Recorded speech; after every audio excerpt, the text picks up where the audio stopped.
The employer is forced to pay the superannuation. We are giving back to everyday Australians some of the money they're working so hard to earn, and we're doing it in their retirement so they can live better lives, okay? And I'm all for it. Okay. I agree that the employer should still pay the 11.5%. We agree on where it goes. You believe it goes to their super fund. I believe it should go to the employee.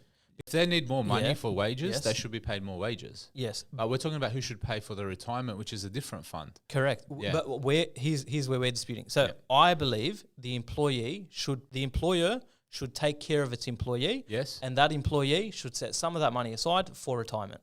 And that, how much money is that setting aside? The 11.5%. Here's where we disagree. Here's where we disagree.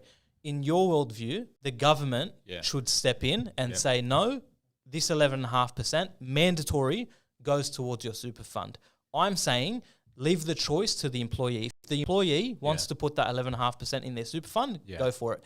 If the employee wants to use that 11.5% to feed their children, to pay their rent, to do whatever they want to do, we should also let them go for it. I don't believe the government should step in and force anyone to do anything. If an employer has the choice to pay someone less, companies are psychopathic entities, okay? Their intention, purely stated in their constitution, is to make profit for their shareholders. Agreed. So if you can bring someone here, right now we're bringing a lot of Colombian Nepalese immigrants to work. If you can bring them in, and I'm all for bringing in workers, but you don't have to pay them super, you will not pay them more in hand. You will pay them what they need, okay? And the only reason they're getting paid the extra money is because the government steps in and mandates the company to pay the extra money. The employees just are fighting to survive. They just want enough money to live, bro.